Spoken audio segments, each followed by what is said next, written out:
Today, we want to continue looking at problems of substitution and parts. These are the first two techniques of integration that we learn. And they fit into this mold of undoing derivative rules that we already know.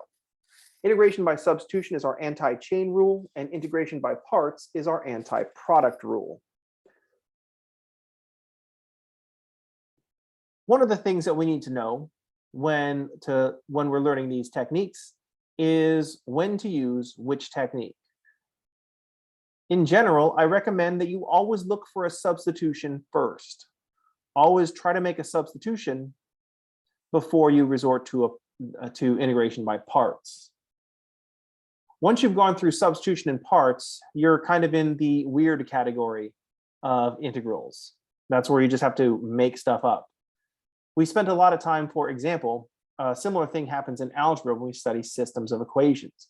We learn specific techniques for solving linear systems, where we add the equations together with an addition or an elimination method, or we solve one of the equations for one of the variables and we do some kind of substitution method. But that's for solving systems of linear equations. We never talk about how to solve nonlinear systems, because at that point, nonlinear systems is such a big category. We just have to know what we can do and then improvise all of our techniques together. So when we're learning linear systems, it's not because we spend so much time solving linear systems later on, but it's the foundation for a technique, eliminating variables by substitution or addition, that we need, those techniques we need when we start studying nonlinear systems or solving nonlinear systems. Because at that point, you're just making stuff up. And the same thing kind of happens with integration. We learn substitution, we learn parts, we learn all of our basic derivatives. And then after that, it's just mostly algebraic trickery and some trigonometric trickery, but kind of combination techniques. But to do that, we got to have a basis for substitution and parts. In this first problem, like I always say, always look for a substitution first. Ask yourself, is this a substitution? Can I substitute my way to an easier integral? And in this case, the answer is yes. We see the x squared is going to be the inside because it's inside the e to the x function. So we can see that we're going to make w equal the x squared. That tells us our outside function is going to be an e to the x.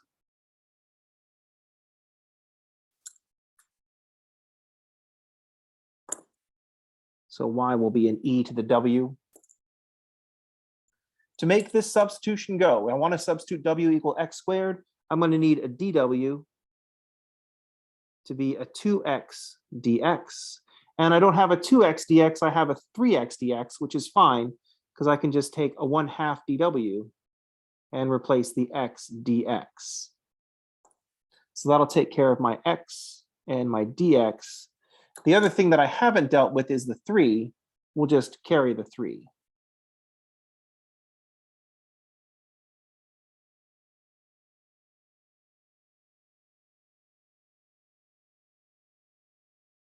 So we're just going to keep that constant factor. So our substituted integral, we're keeping the 3.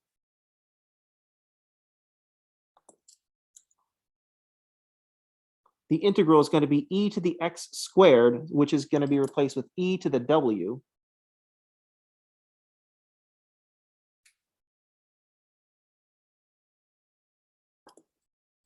And the x dx gets replaced with 1/2 dw. So I'll put a 1/2 dw.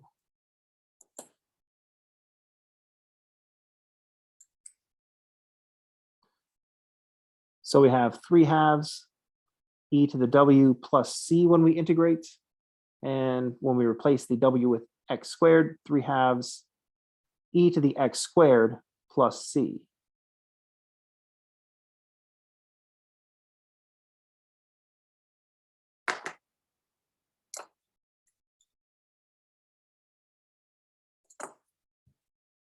So we checked for a substitution and found a substitution that would work. If we switch some things around, we don't want to limit this to just if there's an inside and something and the derivative. We want to make sure that there's a composition when we identify an inside function. We have to be able to identify what we want the substitution to be and what is the outside function. We have to identify an inside function and an outside function. Then we need the dw to be a factor of our integrand. I need to find x dx as a factor. So if I switch the 3x and the x squared, I get an integral that looks like x squared e to the 3x dx. So this looks very similar. I've got an x squared. The derivative of an x squared is a 3x. The problem is the x squared is not an inside function. It's just by itself. It's being multiplied by the e to the 3x. It's not a composition of e to the x and x squared. So there's no composition of functions with the x squared. Also, if w is going to be x squared, then I need a factor of x to be the dw, and I don't have a factor of x. This 3x is part of this e to the 3x. So x is not being multiplied all this stuff. X is not a factor, or this 3x is not a factor. It's the exponent with a base of e. The only x's that I have as factors are this x squared.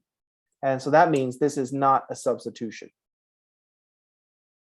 That's the first step in using in integration by parts. First, determine if it's substitution. If it's not, then we can proceed with parts.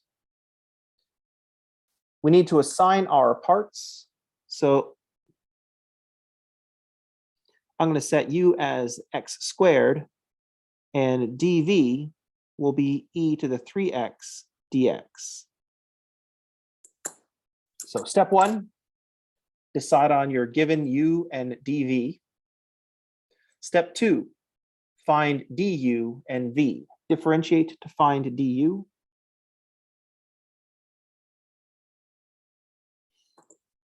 Integrate to find v. The integral of e to the 3x is 1/3 e to the 3x. Next step is to put together in the parts formula. So uv minus the integral of v times du. So I need uv, so 1/3 e to the 3x times x squared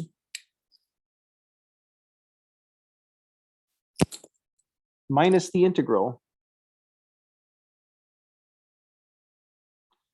of v times du. So I'm going to pull the 1/3 out and also the 2 out. So I'm going to have 2/3 times the integral of x e to the 3x.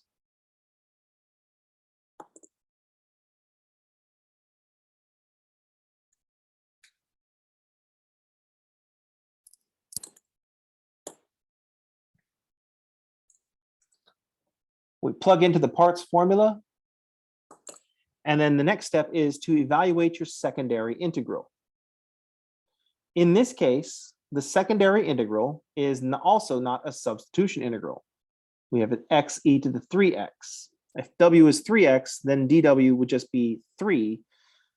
And I've got that extra factor of x to deal with. Substitution would just give us a 1/3 w e to the w, and that is the same function that we're trying to integrate now. So the interesting thing about this problem is that we're going to do parts again. I'm going to choose a u and a dv, then find a du and a v and put together in the parts formula. So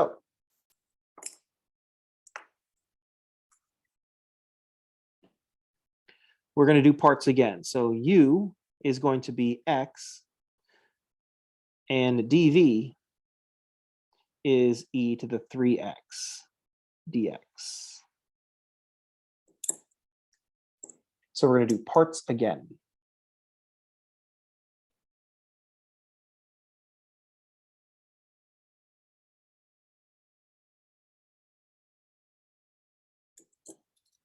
So I'm going to label du, this u, since u is x squared over here, I'm going to call this u2 and dv2. I'm going to put a subscript to separate this u as x squared and this u2, which is just going to be x.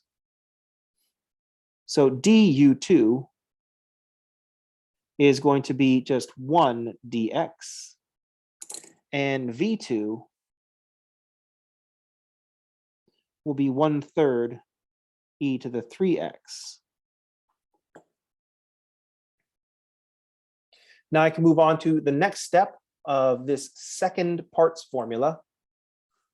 This first term stays the same. That's still going to be a 1/3 x squared e to the 3x minus 2/3 of the next integral. So I need parentheses because I'm going to use the parts formula, which has different terms. So I'm going to do uv. So it's going to be 1/3 x e to the 3x minus the integral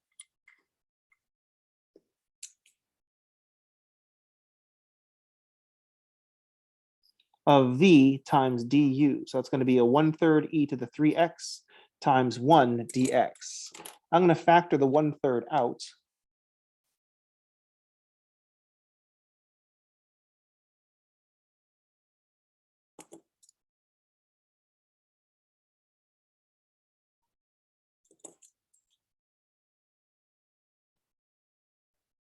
And here we are after the second parts. We're now at the stage where we do the secondary integral, which is no longer parts. We're finally down to a nice simple integral. The integral of e to the 3x is 1/3 e to the 3x. So I still have this 1/3 x squared e to the 3x. I'm going to work out these parentheses first. So minus 2/3 times 1/3 x e to the 3x minus 1/3 of the integral of e to the 3x, which is 1/3 e to the 3x.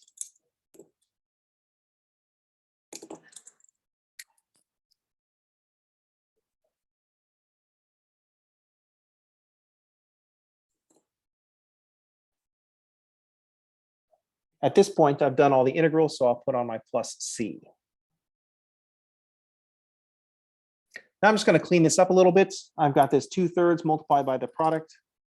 I'm going to write this as a 1/3 x squared e to the 3x minus 2/9 x e to the 3x. Minus times minus is a plus 2/27 e to the 3x plus c. So here,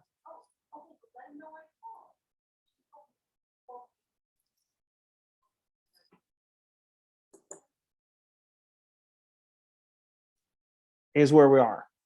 Here's the integral of x squared e to the 3x. As far as how you'll see this written, notice that all three of these terms have a factor of e to the 3x. And so sometimes we want to write this as a polynomial multiplied by that e to the 3x, since there's a common factor of e to the 3x. So you might see this with the common factor of e to the 3x out.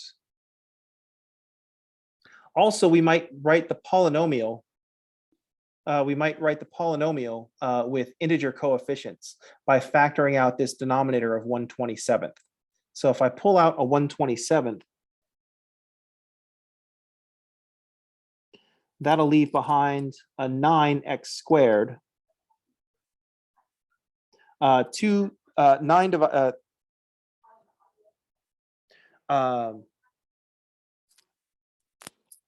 give it a 6x and then plus 2 plus c. So this might be an alternate form. Factor out the fraction and the e to the 3x parts.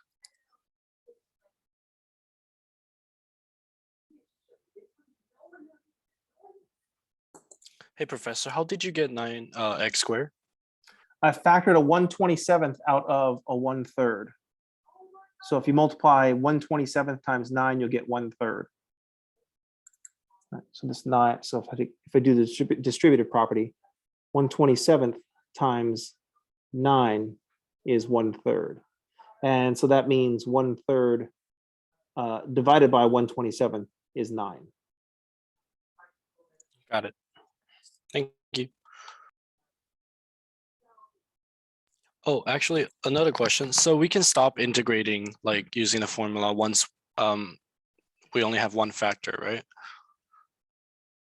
Because like you stop integrating once we have just e to the once we've taken all of our integrals. Right. This last step is integrating the e to the 3x parts. Once we've done that, we've done all the integrals. So that's when we stop. That's when we're done integrating.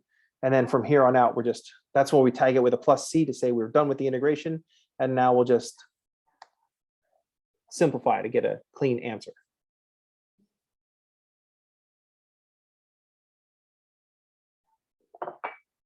So in this case, we had to do parts twice. Notice what we want to notice about doing parts twice is that we started off with u and dv. U is x squared, dv is e to the 3x, du was a 2x, and v was a 1/3 x e to the 3x.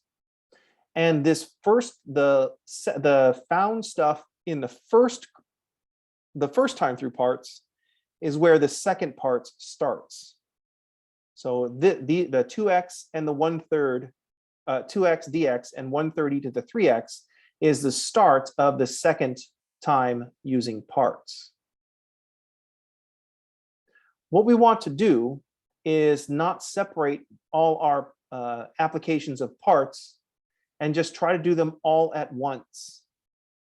So notice that the second line of our first parts is the first line of the second parts. The found stuff from the first parts is the given stuff from the second parts. That's what we want to notice. The found stuff from the first parts is the given stuff from the second parts.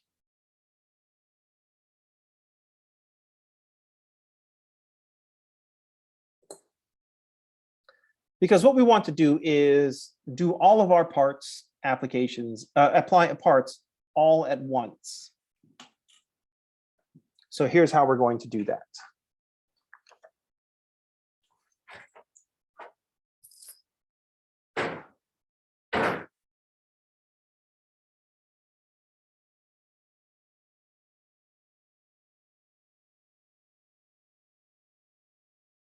We got to learn the multiple parts shortcut.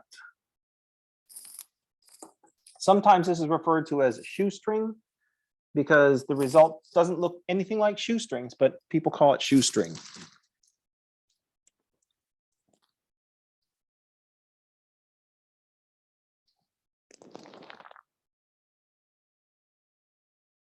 So sometimes called like the shoestring method, but not by me.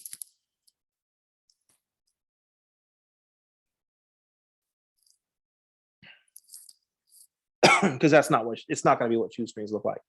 The point is, since the found stuff from our first group parts is the given stuff for the second parts, instead of stopping and putting things together into the parts formula, we just keep going. So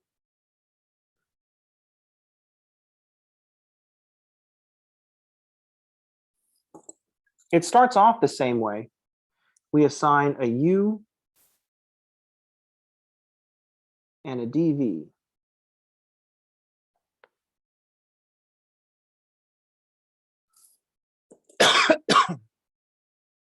Then we notice that u is going to differentiate down to 0. The first thing that we're going to do is we're going to say du is 2x And V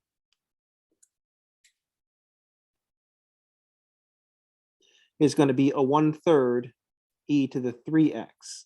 And at this point, we notice that we're going to have to do parts again because the first line of our parts is going to be 2x and a 1/3 e to the 3x. So let's just keep going.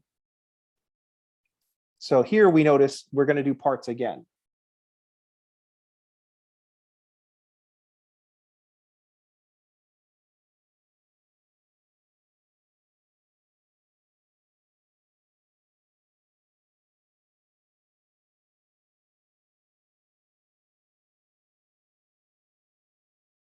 Here's where we notice that we're going to have to do parts again.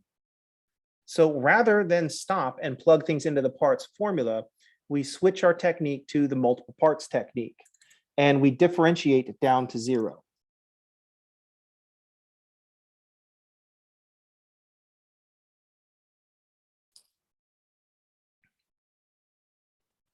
So first, we notice that we're going to have to do parts again. So second, we introduce multiple parts protocol and differentiate down to 0.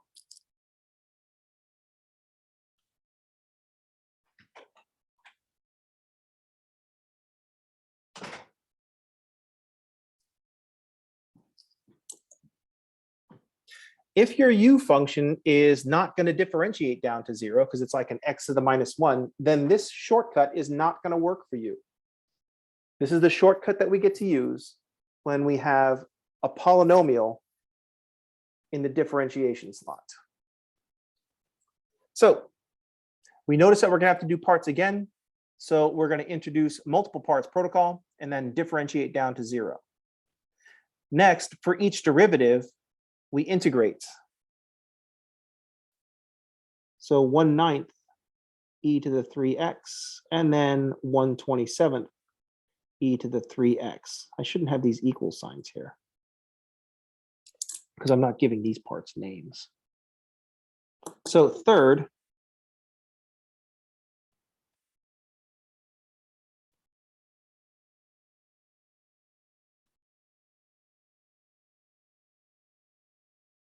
we do an integral for each derivative.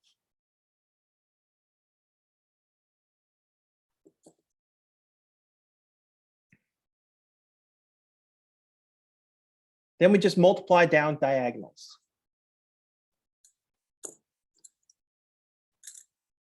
I do uv minus the integral of uv minus the integral of uv minus the integral of v times du. We form products down the diagonals.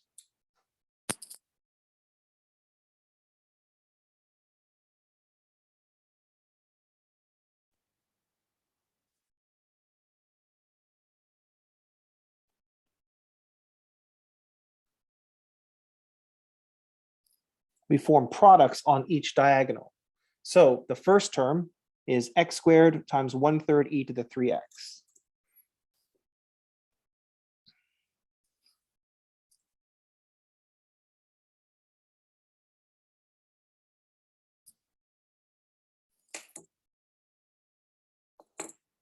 So the first term is going to be 1/3 e to the 3x times x squared.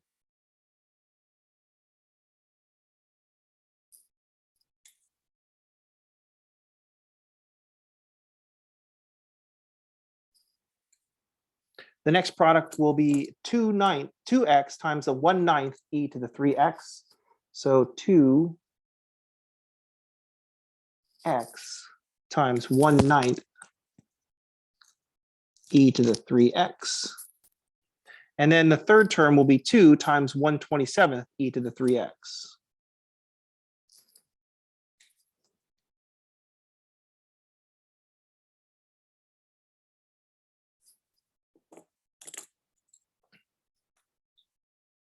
We're doing all this integration at once, so this is the integral. Then the last thing that we need to do is make sure that our signs are correct. All three of these products are positive, but then we have to make sure that we get the signs. And the signs are always keep. The first one is always keep, and then it alternates.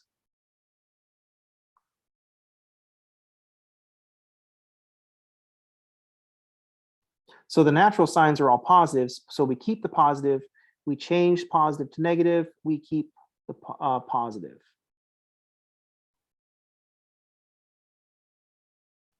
Professor, how does that work? Like, how come like it's always keep, change, and keep? So we're going to alternate signs, keep, change, keep.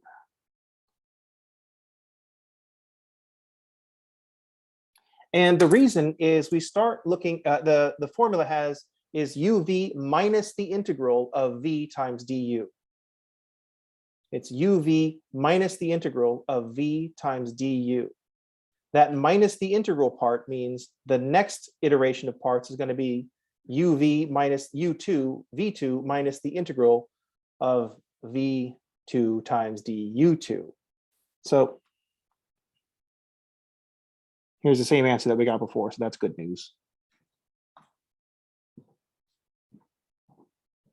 So if we think about uv minus the integral of v times du, if this integral is parts again,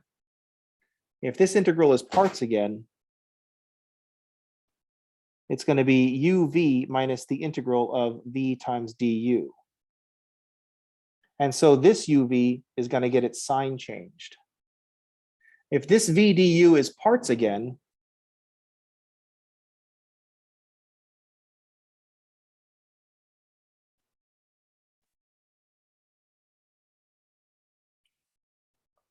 this first uv keeps its sign, this second uv changes its sign, this third uv changes its sign twice. And so that's why the first one is a keep.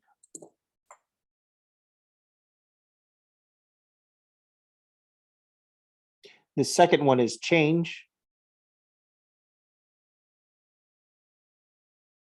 And then this third one, it has two negatives, so it's back to being keep. Because there's two negatives. Then the fourth one would have three negatives, so that would mean change the sign and so on. So that's why we alternate keep the sign, change the sign, keep the sign. And that's how we can do all of our integration by parts at one time.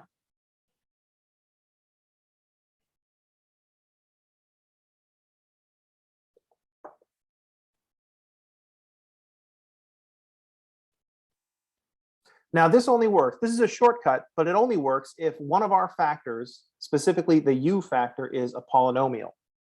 So let's look at an example where we're going to have to do this multiple times. So for example, let's suppose we want to integrate x cubed times the sine of 2x. Let's go with sine of 5x because then they'll be distinct.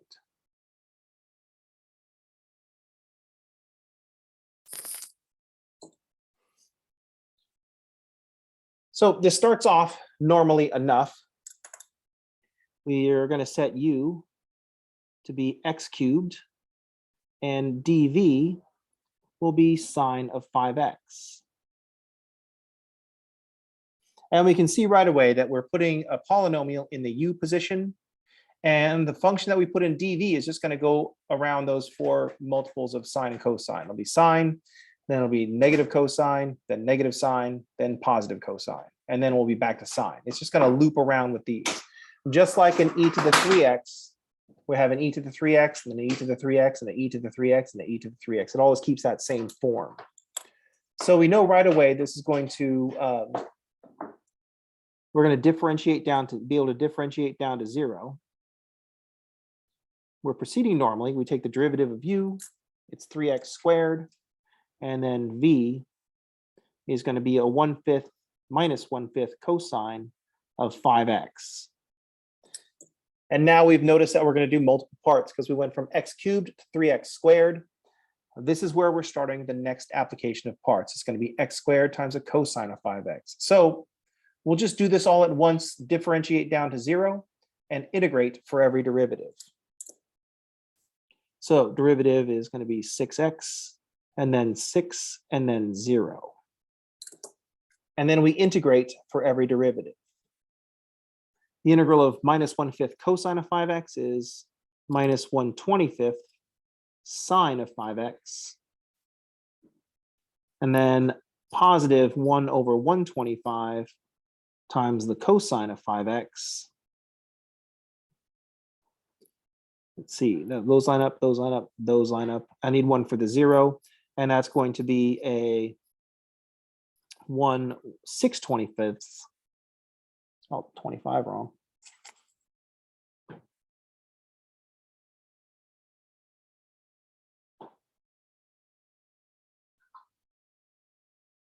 So just to double check my signs, I've got derivative of sine is cosine, derivative of cosine is negative sine, derivative of negative sine is negative cosine, derivative of negative cosine is positive sine. So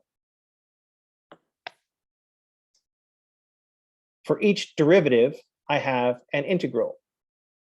Next, I'm going to go down and find all of the UVs. So notice that here's our first UV, here's our next UV, our third UV, and our fourth UV.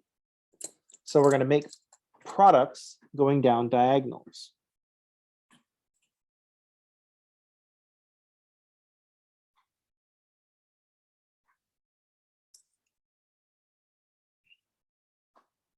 So my first term is going to be a negative 1/5 x cubed cosine of 5x.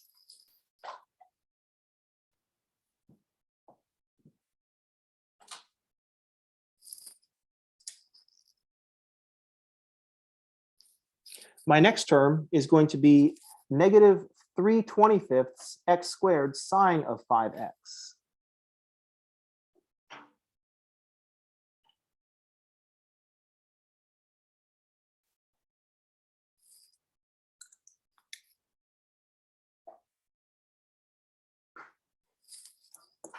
My next term is going to be 6x times 1/25 cosine of 5x.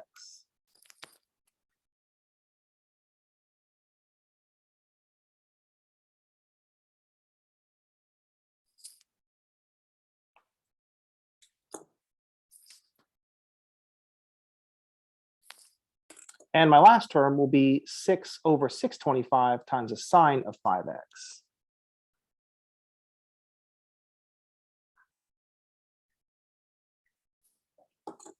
This is going to be my last term because after this, it's all going to be zeros. So I can put a plus c. The next thing I have to do is get my signs in order, and I keep the sign, change the sign, keep the sign, change the sign.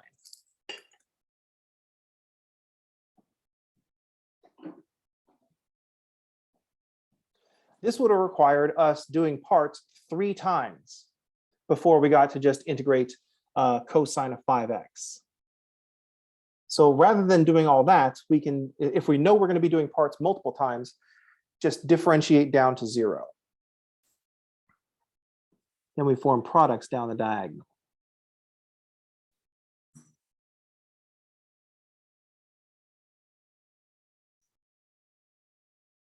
If you see this as shoestring, people that want to call this shoestring will draw a line in here, but that line doesn't serve any purpose. It doesn't do anything for us. The products come from the main diagonal, or not the main diagonal. That's linear algebra talk. The products come from these diagonals. That UV minus the integral of UV minus the integral of UV minus the integral of UV minus the integral of UV, and so on. They're all the UVs.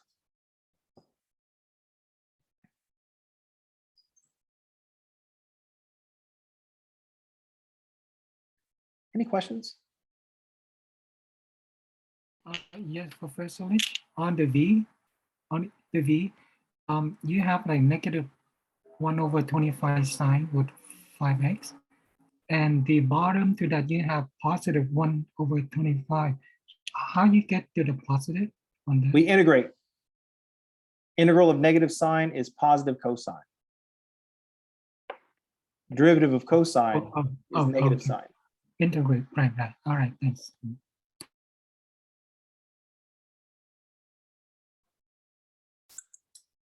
Any other questions? Now, notice on this one, we could also factor some stuff out, but we wouldn't be able to factor and have just cosine and a polynomial or just sine and a polynomial. So there'd be a cosine polynomial and a sine polynomial. You might see things organized that way. Also, there's a with the cosines, we might factor out a 1 over 125. So you might see the cosine part written as a, what would we factor out? Probably a 1 over 125.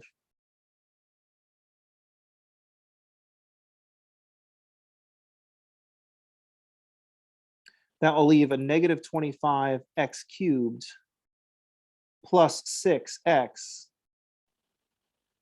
times cosine of 5x. And then for the sines, we might factor out a 625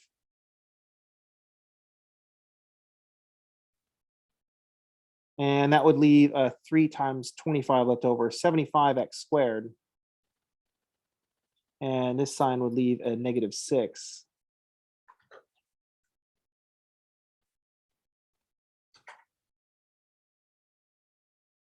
And this is not really much better. It's much cleaner when we have like an e to the 5x, because the e to the 5x will show up in all the terms. And so it's convenient to factor it out.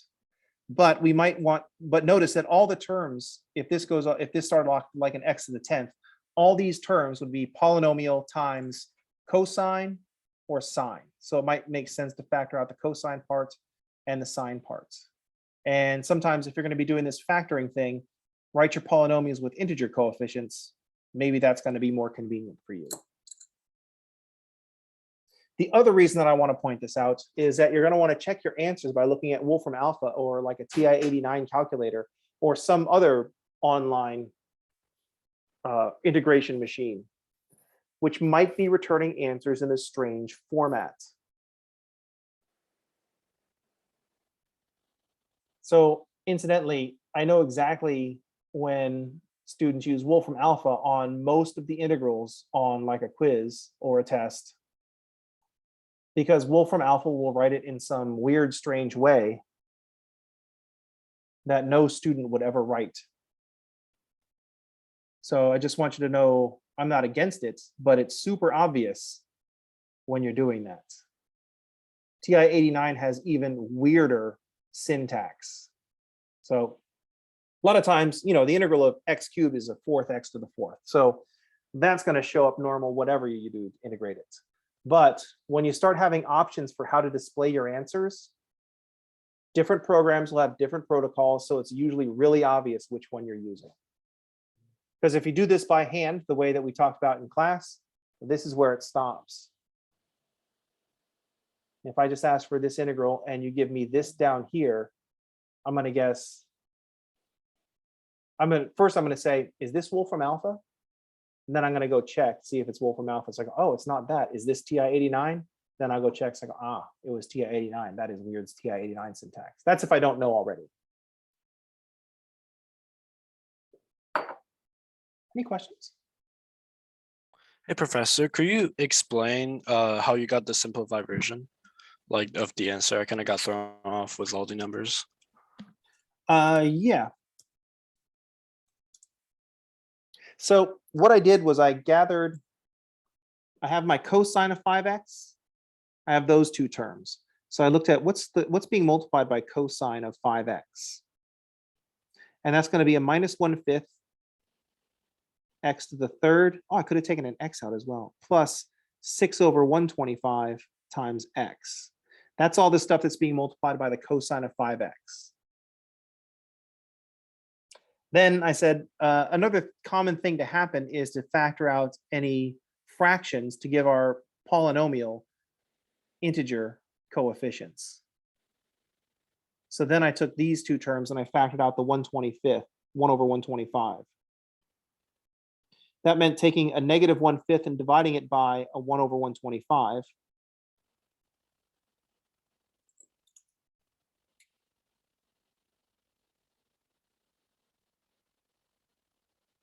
And that's 1/5 times 125 over 1, which is 25.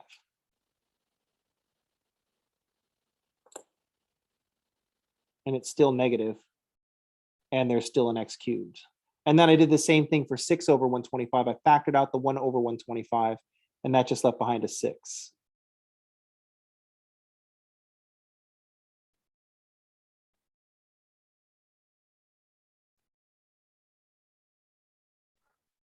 So when you like divide like both of them by like 1 over 125, Mhm. doesn't that apply to the rest of the terms, including the signs as well? Not if I stop my parentheses here. Okay. So notice I pulled a 125 out of these two terms, and those are the only two terms that are in those parentheses. When I pulled over the 1 over 625, that's out of just these two terms. Because I have my cosine polynomial, and here's my sine polynomial. So the other polynomial that I have is 3/25 x squared. Oops, no, this one's a minus. Minus 6 over 625 times sine of 5x. So I'm just separating out the cosine polynomial and the sine polynomial. Okay, I see it now. Thank you. You could factor the 625 out because, these would just be 5 times as large, but these are polynomial times cosine of 5x. These are polynomial times sine of 5x. So they have to be separated.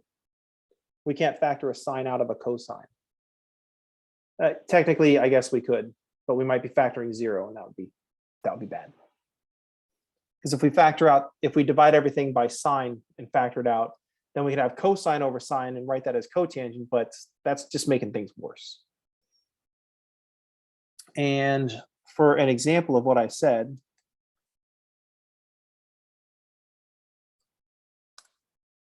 here's Wolfram Alpha's analysis of x cubed sine of 5x. And if you scroll down, one of the things that we find on Wolfram Alpha is the indefinite integral. And here they do factor the 1 over 125 out of the whole thing. But notice that those parentheses go around both the sine of 5x and the cosine of 5x term. So Wolfram Alpha has a very strange way of displaying this. They're like, oh, let's factor out the 1 over 625. And then and it even factors a 3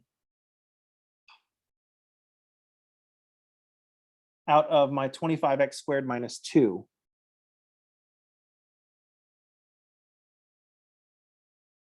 Times sine of 5x minus, oh, here they factor the 5x out. Look how fancy. And then that'll be a 25x squared minus 6.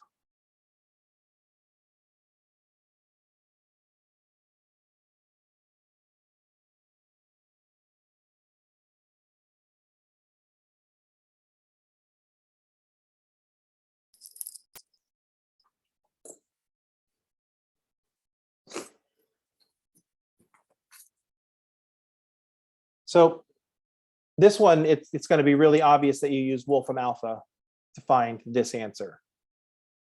It's just the Ghostbusters test. No human being would stack books this way. No human being would write this as their answer.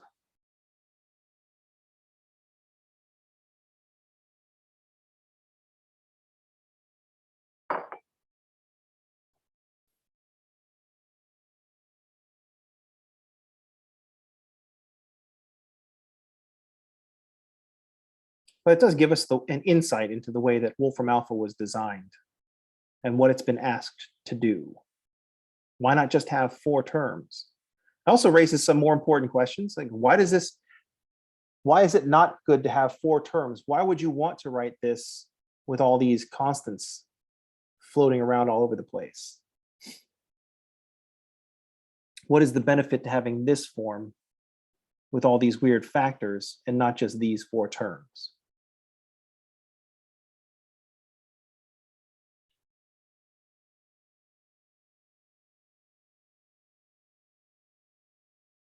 Oh, we can also notice that one of my other favorite things is that we establish in most algebra, in most calculus classes, we establish that putting plus C is how you write the constant of integration.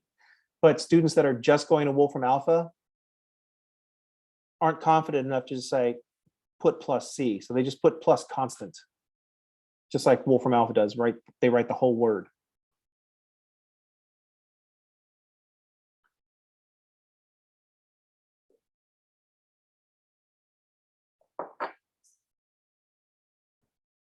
Any questions? All right, that's the multiple parts trick. That's how you deal with integrals that are going to use parts multiple times. That's going to do it for today. I will see you all on tomorrow. Everybody have a good day, and thanks for playing. Thank you.